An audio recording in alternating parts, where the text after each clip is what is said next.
Hello students. So today we continue with the string accessor method. In the last video we have learnt around 6 accessor method which we were applying for strings till index of command we have learnt.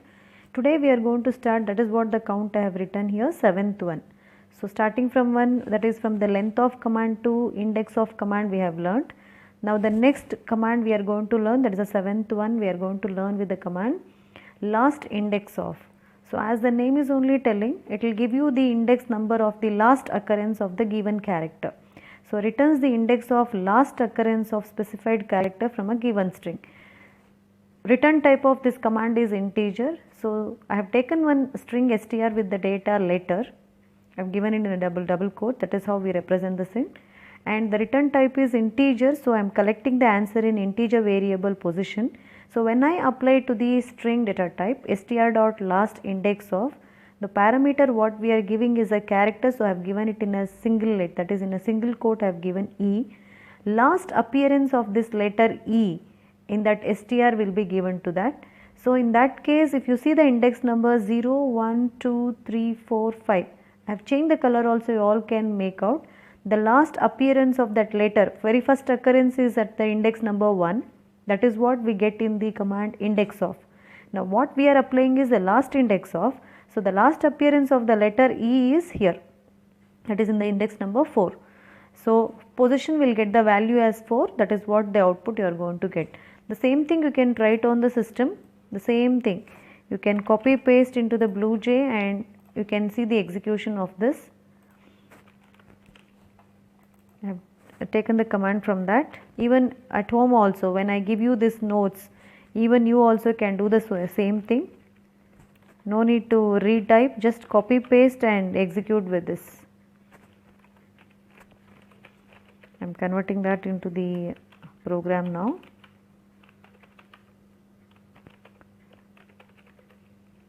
I have taken string, but don't forget to change these codes when you are copying from the Word file to this one. But actually you will be getting the PDF file, index of the letter E, even the single quote also. So here according to the data what I am checking, I will get the output as 4. As you vary the input, this input if you vary accordingly your output also will vary. So let us check the output of this now. The output we are getting it as 4. Similarly, I change the data now. Instead of that letter E, I want to check for the letter T. Now if you see 0, 1, 2, 3, the last appearance of the letter T is at the position 3. So I will get the output as 3 now. So let us check that. Yes, I am getting it as 3. So here last index of the command will give you the last appearance of the given character, the position will be returned to you. Now in case the letter what you are searching, if you are not getting it, as you all checked in the last video also, it will return -1. So when the search is unsuccess. Now the next command will go with the 8th one, that is concat command. The concat command is used to concatenate or to join two string. Means if I am going to apply, let me explain with an example. If I take string 1 as computer, string 2 as applications, now the joined string I am going to take it into one str3. So in that case the return type of the concat command is a string return type. str1.concat str2 when I write, to the end of the first string, the second string will be attached, so that computer, after computer I will get applications. In case if I reverse this, if I write str2.concat str1, so what you are writing here before the concat command will be taken as the very first string, what you give in a bracket will be taken as a second string. To the end of the first string, the second string will be joined. So here I have given str1.concat. In case if you write str2.concat, then you will be getting as applications computer. Now here I have given str1.concat. So I am getting computer first. To the end of that, application will be attached and the resultant value will be stored in str3. So when I am going to print the str1, 2 and 3, so I am going to get it as str1 is computer, str2 is application, Then str3 is computer applications. So this is how you are going to get the output. So you all can able to check here. So this is what the output I am getting, or else you also can use the plus sign. You also can use the plus sign to concatenate str1 and str2 like this. You can also use a plus sign instead of the concat command. So the same thing I will show you now how exactly the command is working. So here I will take this entire data. The same example only I will take. So we will see that execution how it is working now. Same thing I have taken here. So let me store the data here. Applications also.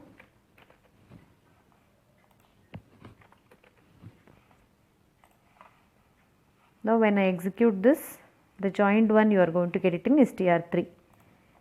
Let us see the output of this now. Computer very first one, that remains unchanged. As you all know, strings are immutable. str2 is application, str3 is getting the joined one. The same operation even I2 can do with the plus sign. For example, the same thing, instead of doing the concat command, if I write directly system.out.println, if I write here str1 plus str2, even this also will do the same job. Or you can also write str3, str3 is equal to str1 plus str2. Then when you are storing it in str3, you can display here str3 directly. So the same operation can be performed with the plus sign also. You already used in your SOPLN statement many times the plus sign for joining. The same thing operation can be applied with the strings also by applying the plus sign along with this data. So let us see how exactly we are getting the output now. So here I execute this. See, last one also I am getting it as computer application, means the data has been joined here. So hope you are all understanding how exactly concat can be used, or else plus sign also can be used here. So let us go with the next command, that is replace command. It is also very easy to understand. This is the ninth one I am going to explain now. So replace is a command when you apply for a string. So what letter you are searching, with what letter you want to change. So suppose for example, let me explain this example, the command with an example. Outcome of the replace command is string data type. So if you observe here, str1 I have taken as the data hello, and here the data what I am searching is L, and that L will get replaced to asterisk sign now. So str dot replace L comma asterisk. So wherever that letter L is appearing, everywhere that letter L will get replaced with asterisk sign. So when I am printing str1, original string remains unchanged. The changed one is collected in result, that is what I am getting HE. That L place has been replaced to star, I am getting HE asterisk O. So let me copy the same thing. The same thing you can execute and also verify your answer whether it is working in the same way or not.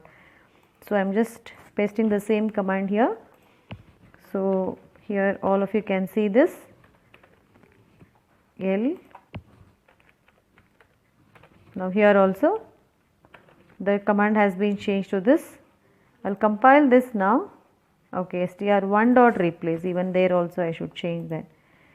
So here it is str1 dot replace. I am printing str1 will show you the original one, replaced one is there in the changed one. So all of you can see this. I will execute now. See that changed hello, and it is dollar sign is coming. So this way you can check. And also along with this, okay, only 3 commands I wanted to explain today, because let us discuss the last class homework question what I gave you in the last class. So here it's supposed to be str1 dot replace. Okay, so till 9 commands we have completed. So to that replace command I am going to stop for today's class, means only the accessor method. Now let me discuss about the question what I gave you in the homework question, that is in the last practice 25 homework question. So let us discuss the answer for this. I hope you all have written. Now you can verify the answer for this program. Write a program to input a string and count the number of uppercase, lowercase digits and special character and display those counts. So for that, the same question I have taken here. I am not get the program ready. I am only typing the program now. So this question is from practice 25, first question. So let me give the same name here now. This class name I will make it as now homework 25, first question. Then I will make the method as static, so that no need to import.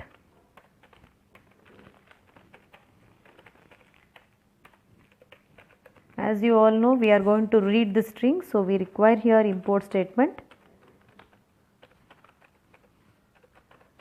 Then here we require a scanner class. What I do, already the program what you have done, no, like a last searching program, till searching a string, till there the statements are common. So I just take those statements to the new program what I am typing now.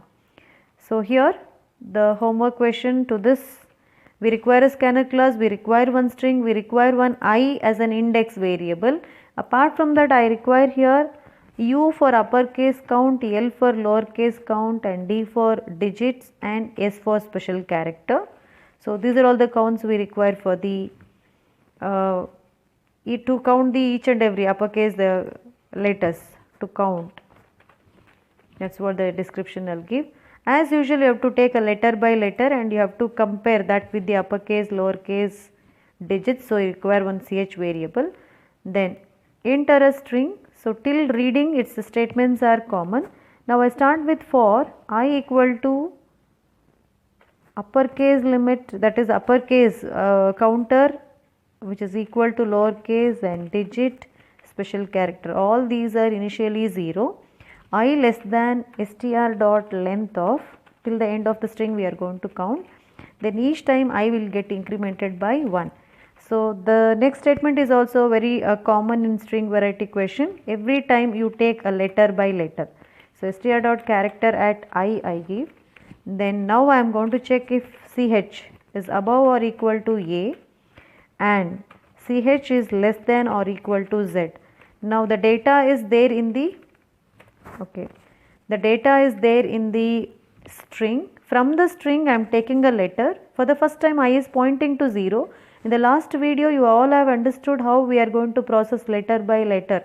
The evaluation, the steps also I gave you in terms of a tabular form. I hope you all understood. The same way, very first time I am taking the letter, very first letter I is pointing to 0. First letter is taken and that letter we are going to compare with the alphabets, that is between A to Z. If it is so, then it is a uppercase letter, uppercase counter will be incremented, else if.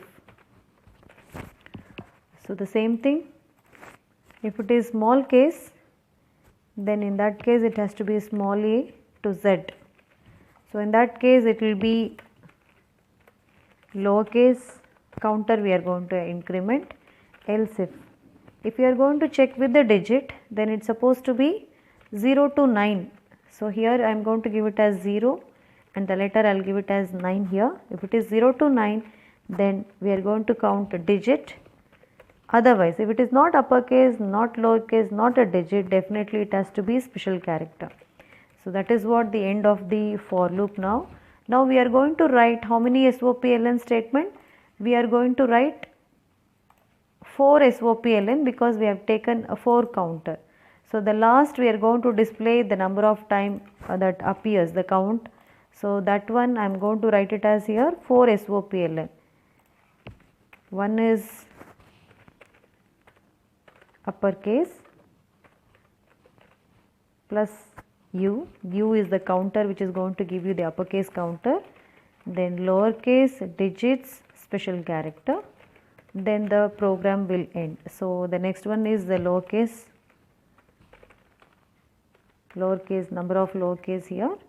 The next one is number of digits. You can write the full form, I am just writing only the words here, digits and special character. You can verify the output. by that is by giving the appropriate counter here. The next one is lowercase letter is in L, then digit is in D, then special character is in S. You also you can edit the program what you have written already, and you can check for the input output of this program. So let me compile now. No errors, directly I'll execute now. First homework question, it is asking me to enter a string. Now I'll enter it as CO, which is in capital letter. The next is in lowercase ut. Then I will give it in uppercase, lowercase r. So let me give 1 2 3, 3 are in uppercase, then 5 is in lowercase, 1 2 3, and then I'll give star. So 3 digits and 1 special character, that's what the output I should get. Uppercase is 3, COE is in uppercase, MPUT 4 plus 1 5, 5 are in lowercase. There are 3 digits here, 1 2 3, 3 digits here, and special character star is a special character 1. That's what the output we are getting it. That is what the very first program what we discussed just now, to count the number of. Similar to that, write a program to input a string and count the number of times a dollar present in it. So last class we practiced one program which is about the counting, or you can check that last class we have written searching program, where I am going to search a particular letter in that. The same program here also. So what I do, same program I copy and I do the necessary changes to get the second homework done. So we start with the new class now. Now here I will make it as class homework 25, second question. As usual, you require a string, you are going to read a string, we are going to count. There is no search letter here. Instead of search letter, what we are searching is a dollar sign. There is no search letter, we are reading a main string, and counter how many times that dollar appears. For that you require a counter. Everything is similar to that, counting the one search letter, but not taking, we are not accepting any search character here. Directly we are checking for a dollar sign. So you are going to read a string. So main string you are going to read. Initially I and CTR both are pointing to 0. Rest everything is same as usual how we have written. But only thing is in the if condition, if ch is equal to search, there is no search character here, or else you can also take character search here, search is equal to dollar, and you can write the same coding, or else directly you can search for a dollar sign like this. If character, if it is matching with the dollar sign, then counter plus plus, and at the end you can write here number of time dollar appears is equal to CTR. I hope you all understood this. So similar to the same program, there is no search character, directly you are only comparing that with a dollar sign. When it is matching, you are going to increment the counter, and that counter we are displaying it on the screen. CTR, there is only one count here, we are counting how many times the dollar sign appears in a given string. So let me compile this now. Plus appears after this, dollar appears is equal to CTR. So we can check that. Second homework question now. Enter a string. Hello dollar, hi dollar. Let me give the input like this. Dollar sign appears twice. Number of time dollar appears is 2. So I hope you all understood these two homework questions, and also the one which I explained in today's class, till replace command. I hope all of you understood. Practice the command and practice these questions and come for the next class. Thank you, students.